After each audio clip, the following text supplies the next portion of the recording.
morning from a really sunny and warm Corfu. So it's a busy old port today. We've got the Amsterdam Explorer 1 and Viking Saturn in port today. So it's a bit manic outdoors. So what we're doing today, we haven't got anything planned. We're just gonna go on a walk into town, try and buy some Greek olive oil and have a souvlaki, hopefully. So breakfast first, and then we're gonna head out. So we'll bring you back when we're going out. See you soon.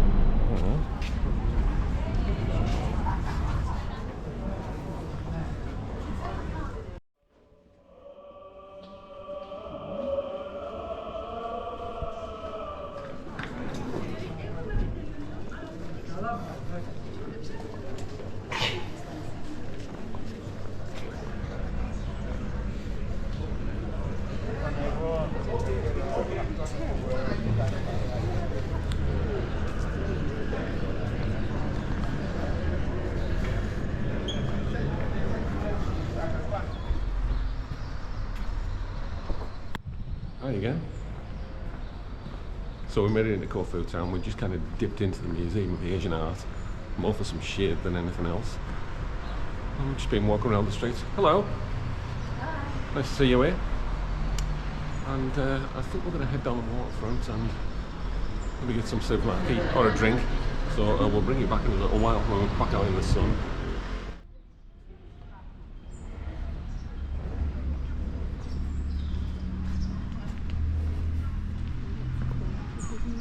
Yeah.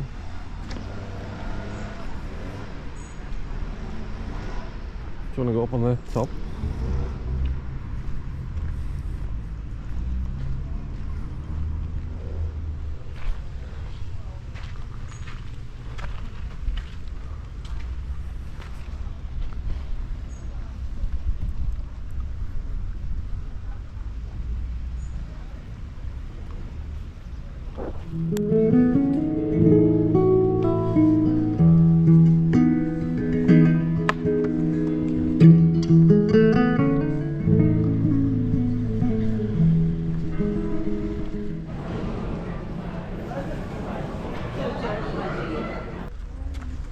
So we've just been for the most expensive coffee in Corfu Town, haven't we? Yeah. Can you remember when Greece used to be cheap? And we used to come in the 80s and stuff? Not now. Not now. So we're going to go into the new Venetian Fortress. I think we're going that way. And we thought we were going that way, but we're not. No, So we must have to go around the that front. way. It's warming up now. Turn left here. Yep.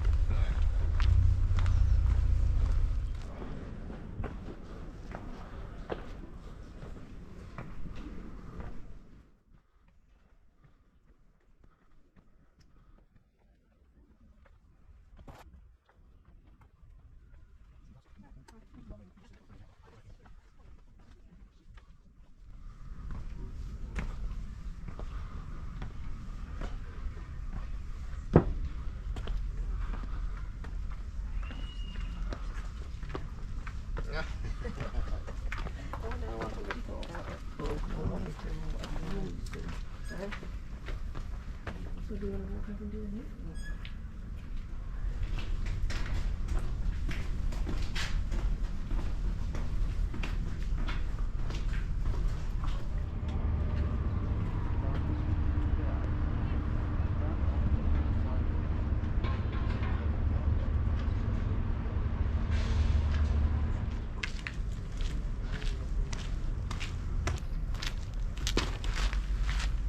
We pretty much made it to the top of the Venetian Fortress.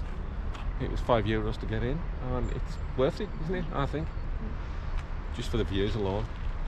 Views of the old town are amazing. If you can pick them up. It's getting warm. I think we're going to go and see if we can get up to the top of there. I don't know if that's possible, but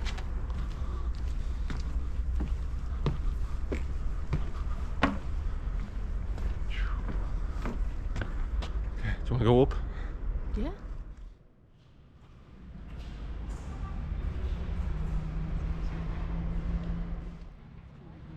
Oh yeah, amazing.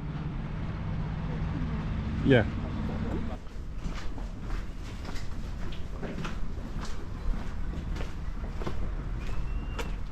Well, that was the Venetian Fortress, and it was worth the €5 for the views alone. I hope they come across okay on video. It was fantastic. Right, lunch.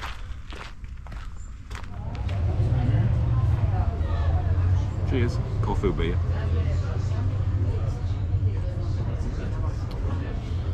Nice.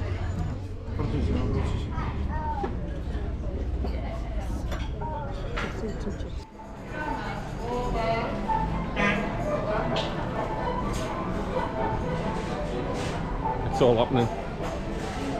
So after a pint and a massive souvlaki, I'm about broken. Do you wanna head back? Yes. Yes, I do. Oh man, I think I need to lie down. Okay, back to the ship.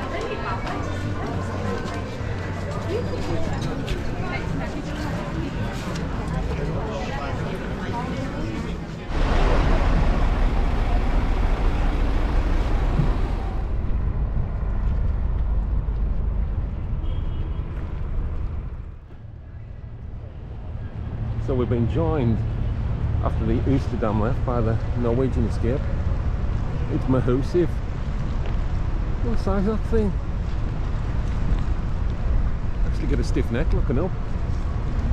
Wow.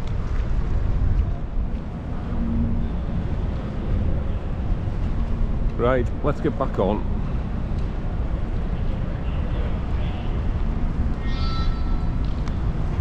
You want to go and have a look at the Viking Saturn?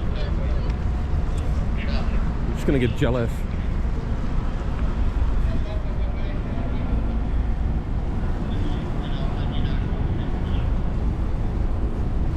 We were on the Saturn a couple of years ago, and it's a bit of a different experience to this, but to be fair, it just cost about 4 times as much, so you know, but it is very nice.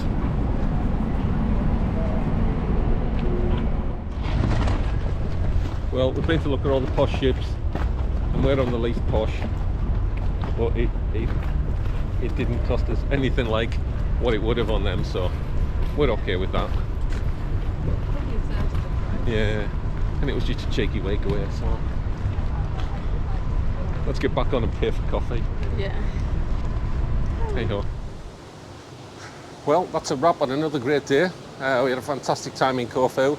We didn't do an awful lot, but we went to the fortress, and we had a really nice walk around the old town, bought a load of olive oil and had some souvlaki, so as far as I'm concerned, it was a really perfect day. So tomorrow it's a new port, we're in Taranto, so we'll catch you in the morning after breakfast. We'll see you then.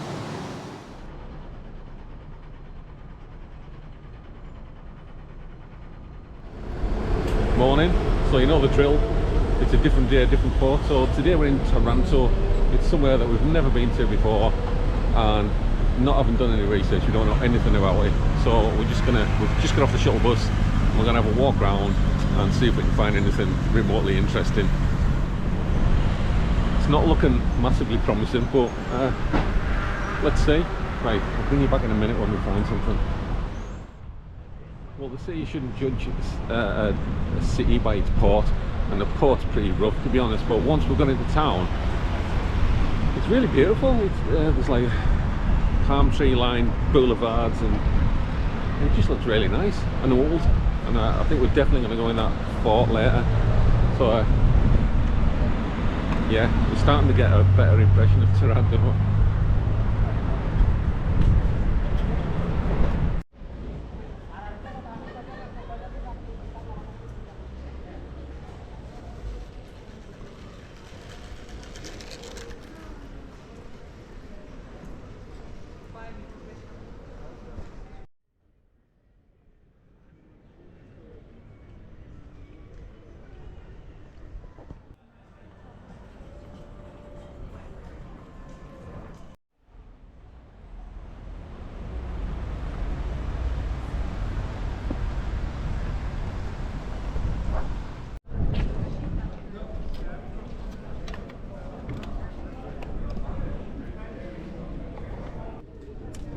we're sat in the castle of Taranto, is that right? Which is basically a medieval fortress which was built largely in the 15th century. I sound like I know what I'm talking about, but I've just read it on a piece of paper.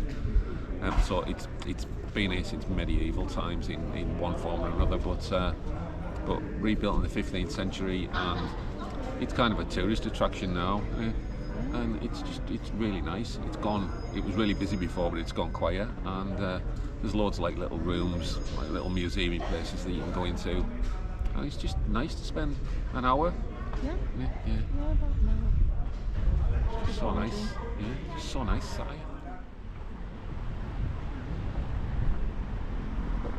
So that was a bit of a snapshot of Taranto. It was okay. The fort castle thing was good, and I took a few little snippets of up the street, the main kind of shopping boulevard.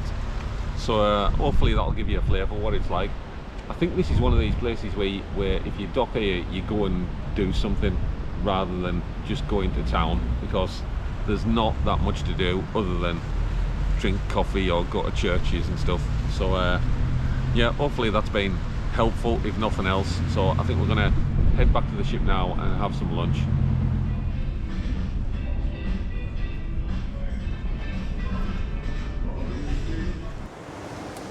Well, that's another day wrapped up.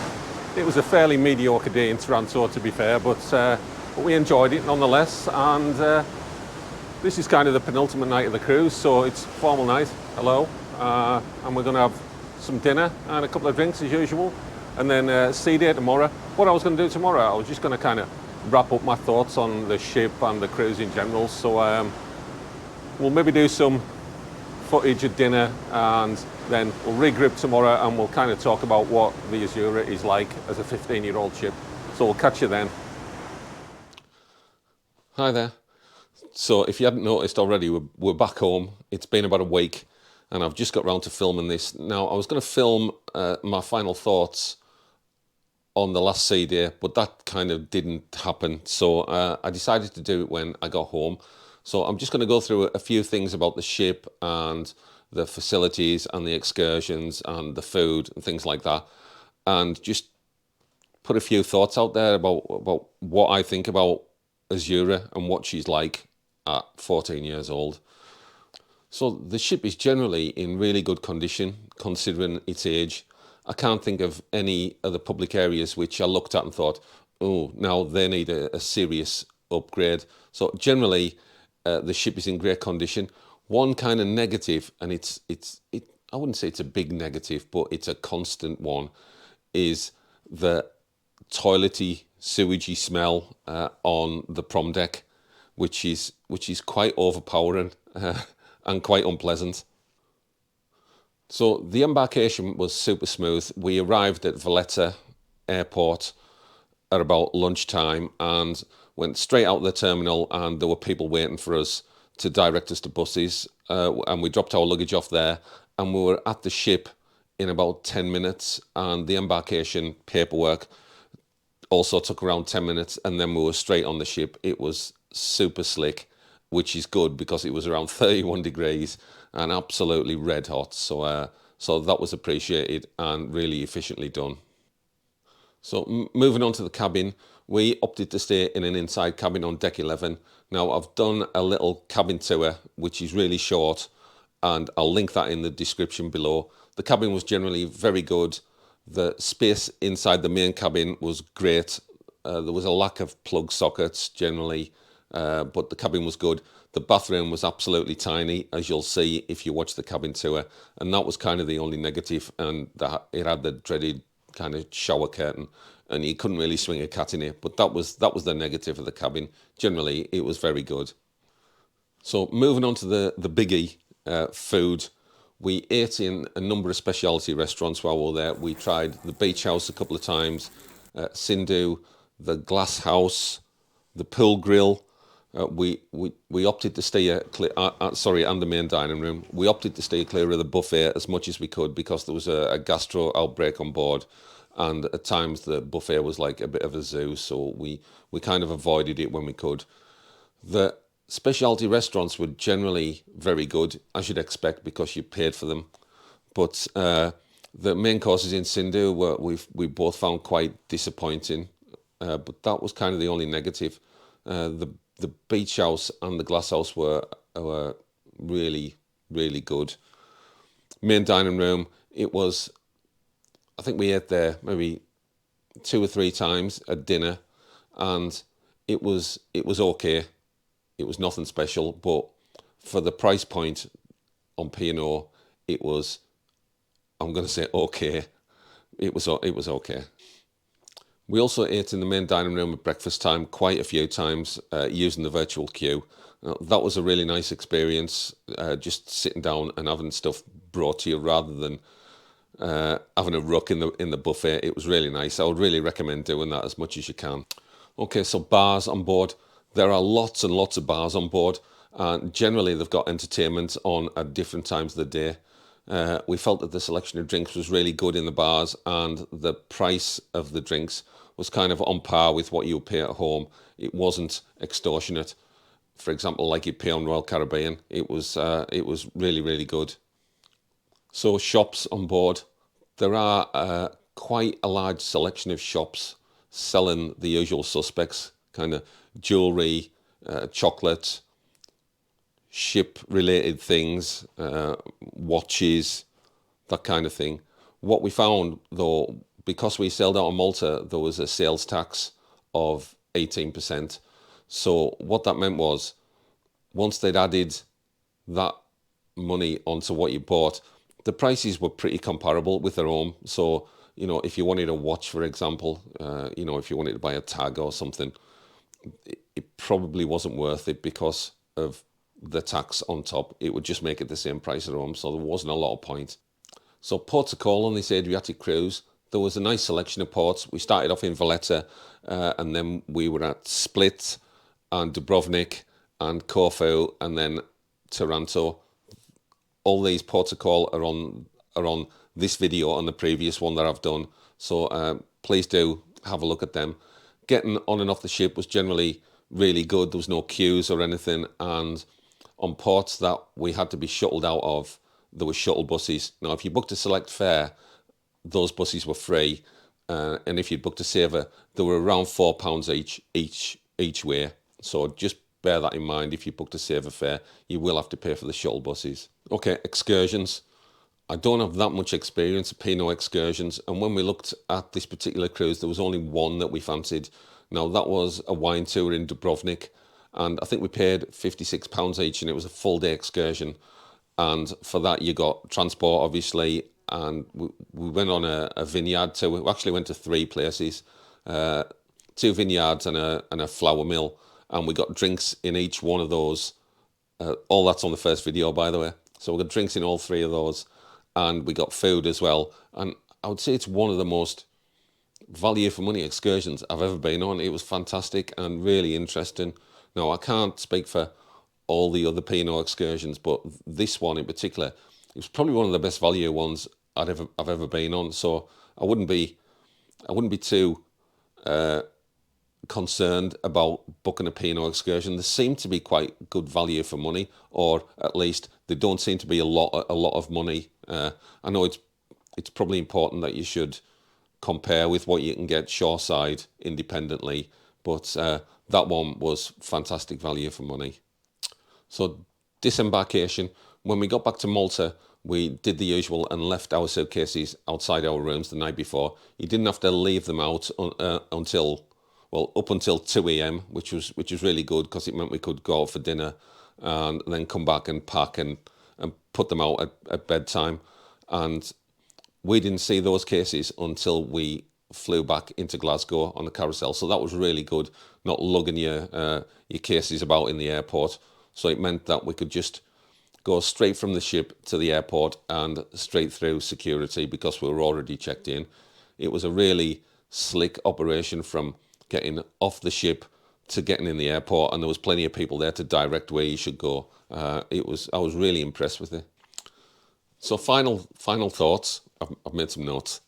So final thoughts.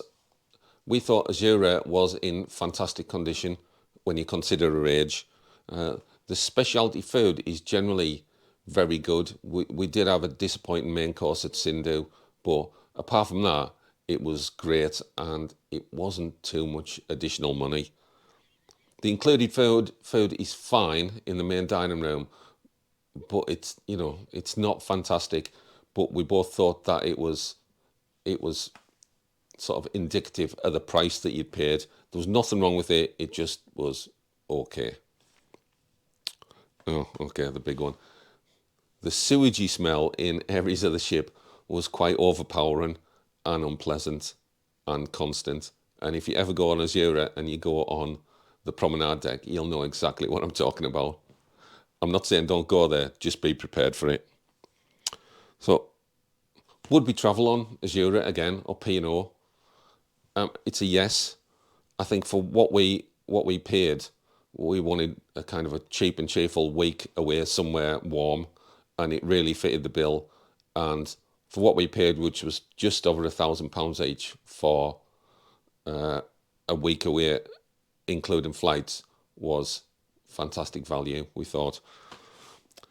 So that's my final thoughts on Azura, and that's kind of the end of this 2-video cruise series. I hope you watch the videos. Please have a look at the cabin tour as well. And thanks very much for watching, and we'll see you on the next one, whenever that is.